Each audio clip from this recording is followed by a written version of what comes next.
Olá, meu nome é Gustavo e bem-vindo ao Top 3 de ações do mês, que neste caso vai ser para o mês de outubro. Por isso, antes de começar, quero agradecer primeiro à XTB por apoiar este vídeo.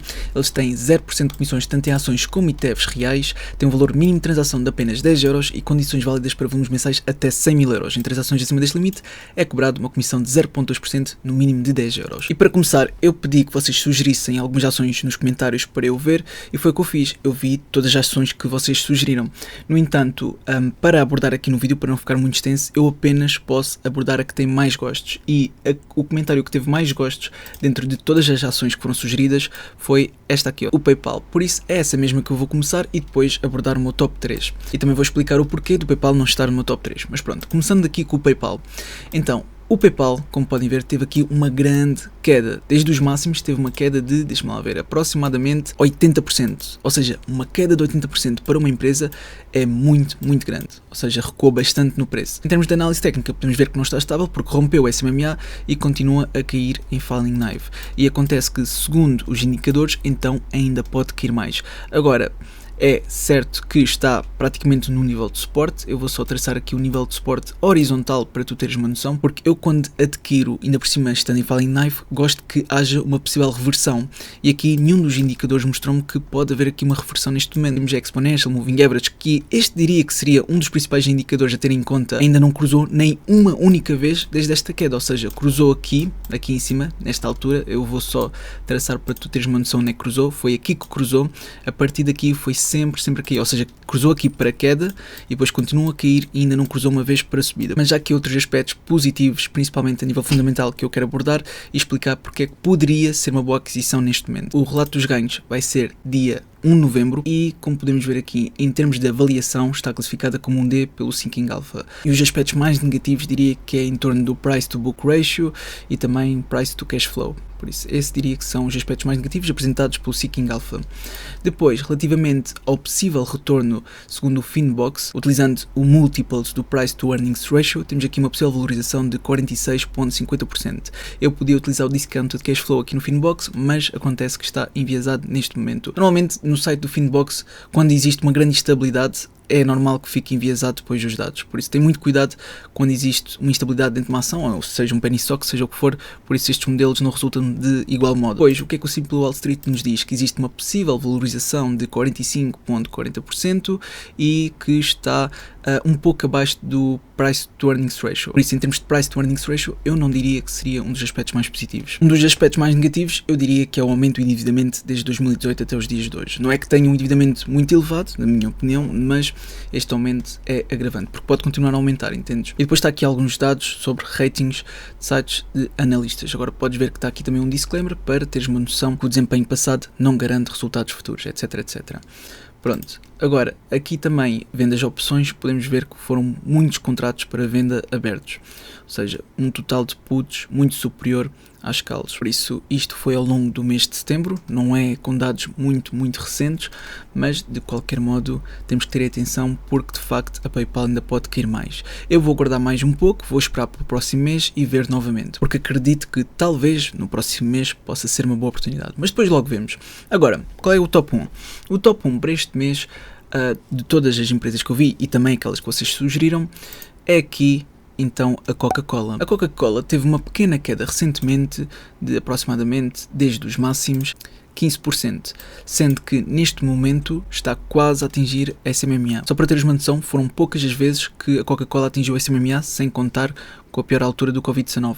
Não sei porque é que o gráfico aqui não continua, por isso eu vou atualizar a página e ver se consigo ver o resto do gráfico. Podes ver a partir da SMMA que esta empresa é estável. Porquê? Porque maioritariamente tem estado sempre acima desta linha azul e quando toca então ganha suporte. E agora está novamente próxima de tocar. Por isso eu vou aproveitar este momento. Não quer dizer que vá começar a subir a partir daqui, porque a tendência, ainda por cima utilizando os indicadores, mostra que realmente pode continuar a cair, mas como eu vou investir para longo prazo, então a mim é um pouco indiferente se neste curto prazo cai. Mas de qualquer modo, o relato dos ganhos vai ser dia 24 de outubro, antes do mercado abrir.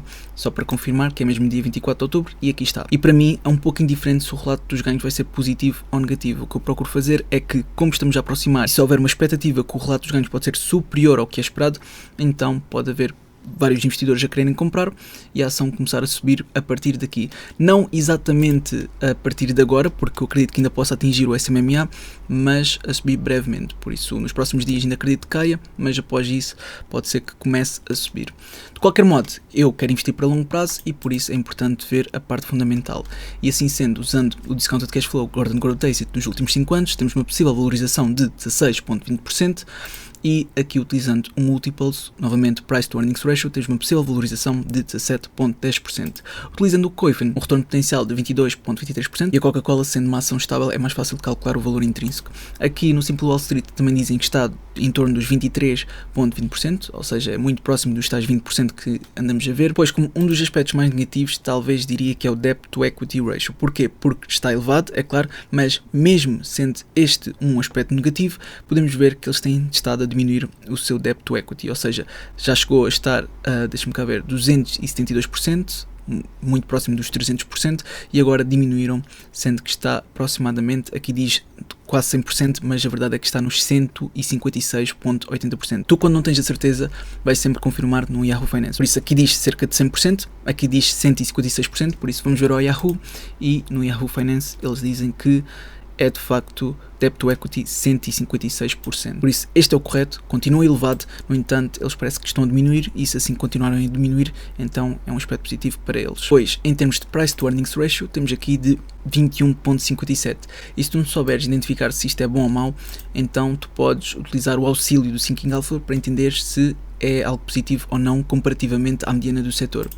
E comparativamente à mediana do setor é negativo, porque a mediana do setor está nos 17,58 e o PayPal está nos 21,57. Por isso, em termos de avaliação e utilizando estas métricas comparativamente à mediana do setor, o Seeking Alpha dá uma classificação de D, o que na minha opinião é negativo, mas é claro que existem outras ponderações e não podemos guiar-nos apenas por isto. Podes ver inclusive que a classificação que outros analistas dão é muito positiva. Mesmo em termos de classificação do próprio Seeking Alpha, eles dão-nos aqui uma compra forte, por isso nós clicarmos aqui conseguimos ver mais informações e entender o porquê deles darem uma classificação tão boa. De qualquer modo, isto é o estudo de terceiros, por isso nós devemos sempre fazer o nosso próprio estudo.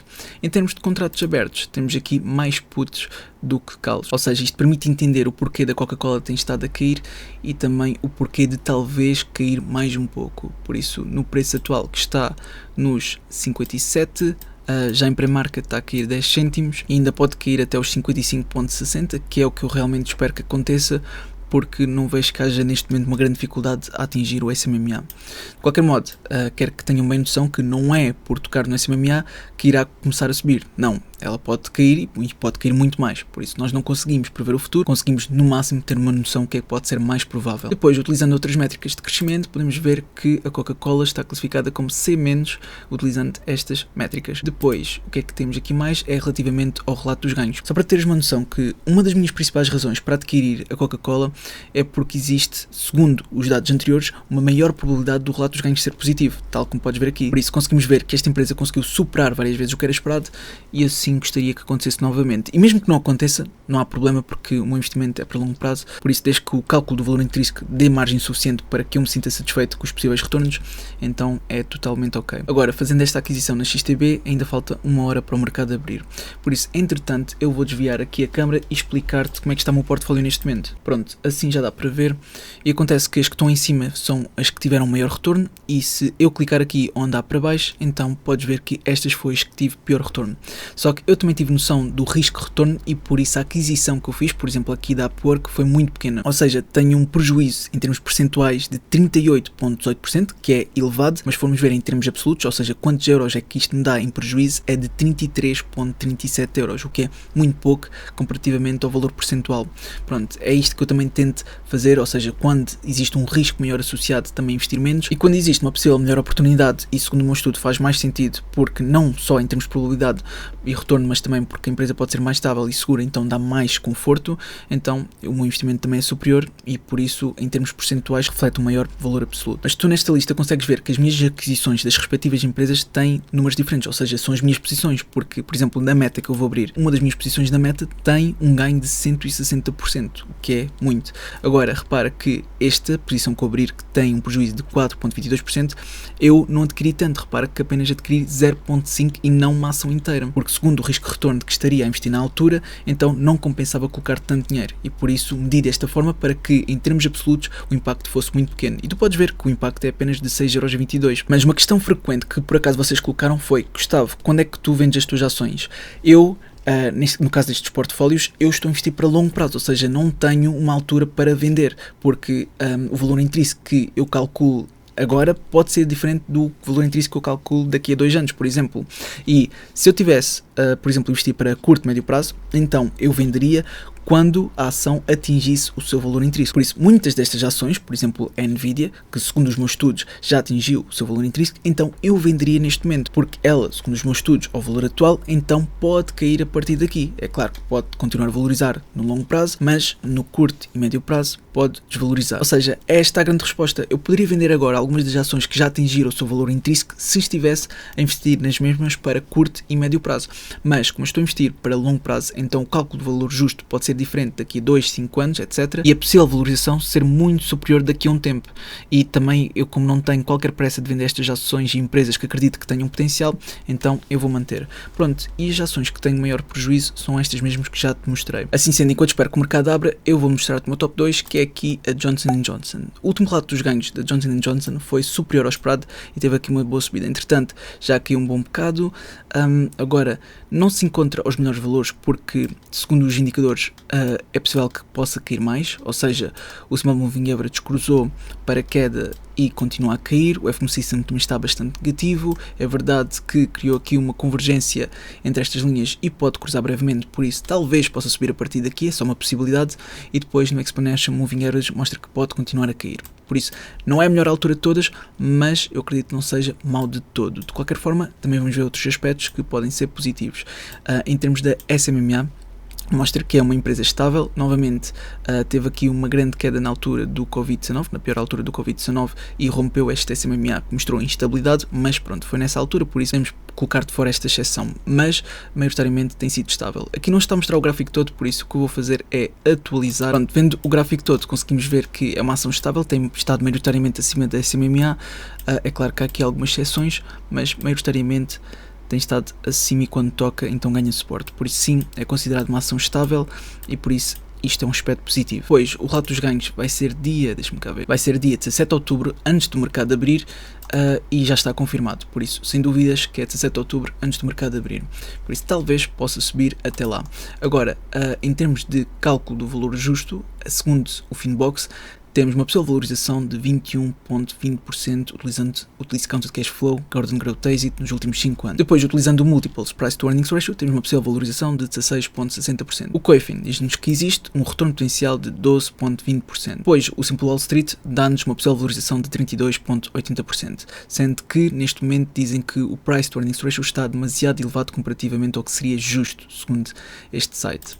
Depois, de aspectos mais negativos, foi o imenso inside sell que houve, podes ver que foi imenso, e também relativamente ao payout ratio está negativo. É claro que esta série não é dos dividendos, por isso não damos tanta importância a este rácio nesta série, mas de qualquer modo isto é um aspecto negativo para quem tem interesse em receber dividendos desta empresa, ou seja, o payout ratio está demasiado elevado e para mim é logo um não quando está acima dos 90%, pelo menos quando adquire para dividendos. Pronto, queria que tu tivesses noção disto. Tu também podes confirmar isto no Seeking Alpha, que diz que o dividend payout ratio está de 93,93%, que comparativamente à mediana do setor de 37,97% está muito elevado. Depois tem aqui muitos outros aspectos negativos, sendo que o aspecto mais negativo, que segundo eles, é o Cash Flow Payout Ratio. Por isso tu deves ter bastante atenção a isto se o teu objetivo for receber dividendos. Como não é o caso, em princípio, então há outros aspectos em ter em consideração, principalmente o relato dos ganhos. Por isso, maioritariamente, o relato dos ganhos tem sido superior ao que é esperado, mas também houve várias vezes que não foram. Por isso, tens que ter isto em conta, principalmente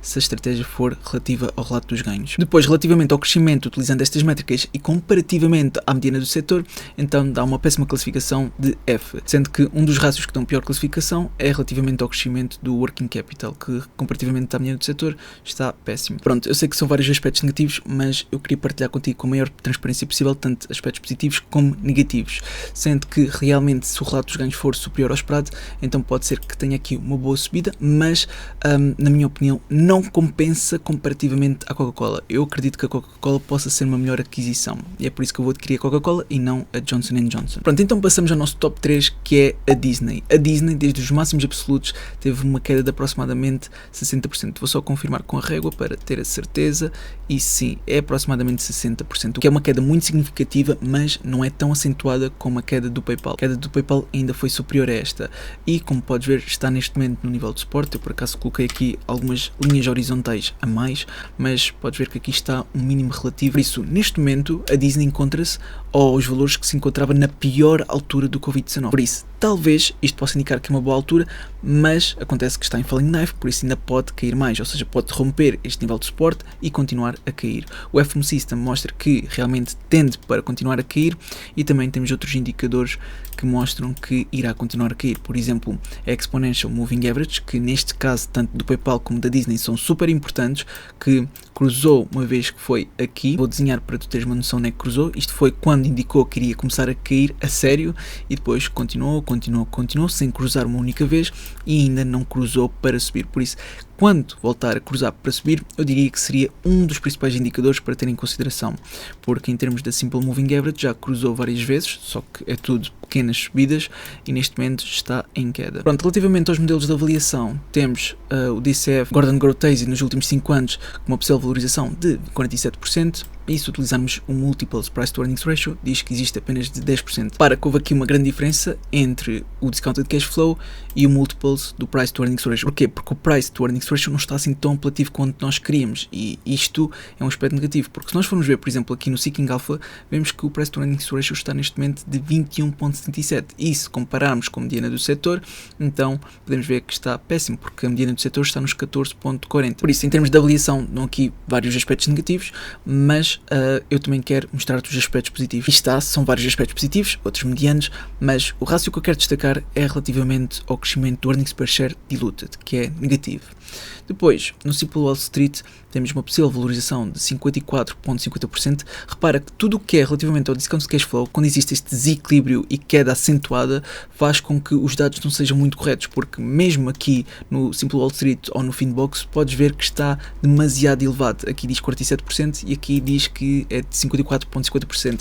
E eu quero que tenhas noção que está enviesado. Quando existe este desequilíbrio no preço, instabilidade, e o preço cai acentuadamente, faz com que estes modelos não consigam acompanhar de forma assertiva. Por isso, não dês uma grande ponderação a estes dados e faz sempre o teu próprio estudo. Pronto, o retorno potencial, segundo o Coifin, é aqui de 32.17%, e, tal como já vimos anteriormente, o relato dos ganhos vai ser 8 de novembro. Tanto o PayPal como a Disney em novembro, e por isso eu acho que vai ser interessante no próximo mês estarmos a ver mais detalhadamente estas empresas. De qualquer modo, eu lembro que tu podes sempre sugerir nos comentários. O comentário com mais gostos é a empresa com maior interesse geral, e por isso é a primeira que eu vou ver no top 3. Fiz um compasso de espera enquanto esperava que o mercado abrisse às 2h30 da tarde, e agora são 2h48, por isso o mercado está aberto. Vou primeiro adicionar aqui a ação que eu quero adquirir, que neste caso vai ser a Coca-Cola, que é o ticker KO. Atenção que não é Coca-Cola CFD, é sim Coca-Cola Stock, ok? Cuidado com isto. Clico na Coca-Cola Stock, arrasto para o gráfico, clico com o rato direito, nova ordem, e agora eu vou querer aproximadamente 300 euros em ações, por isso vou continuar a aumentar até ter aqui cerca de 300 euros. Por isso, isto é aproximadamente 300 euros, são 340 dólares, que é o equivalente a 322 euros. Se eu colocar menos uma ação, dá 270 euros aproximadamente, e eu prefiro ter um bocadinho mais do que a menos. Por isso, 322 euros e 98 cêntimos, o equivalente a 6 ações. Acontece que eu não estou a comprar frações de ações, porque eu poderia vir aqui e comprar simplesmente 300 e depois daria-me 5.57. Acontece que eu prefiro comprar ações inteiras, porque não seria o legítimo dono até completar e fazer uma ação inteira, e por isso antes de estar a comprar esta fração da ação, então prefiro comprar tudo de uma vez, porque eu tenho essa possibilidade e não me faz grande diferença. Mas é claro que eu podia comprar uma fração da ação e depois numa dada altura futura comprar o resto, e depois daria ao mesmo. Pronto, 6 ações inteiras já está, comprar e agora confirmar, e já está feito. Por isso agora aparece mais aqui abaixo, vai começar com um prejuízo inicial de 1%, porque conta tanto com a taxa de conversão na compra e na venda, porque nós temos euros e estamos a comprar uma ação americana, então converte de euro para dólar, e depois nós pagamos a taxa de conversão, que é de 0.50%, tanto na compra como na venda. Isto já conta os dois, logo de uma vez, mostra aqui o lucro que teríamos se fechássemos atualmente a posição, por isso isto é um aspecto positivo, mas o negativo é ter a taxa de conversão tão elevada, mas vê o pressário e entende todos os custos que estão associados. Pronto, por este vídeo é tudo, eu espero que tenha ajudado. Se ajudou, não te esqueças de colocar um gosto para apoiar, se puderes então subscreve para mais e até uma próxima.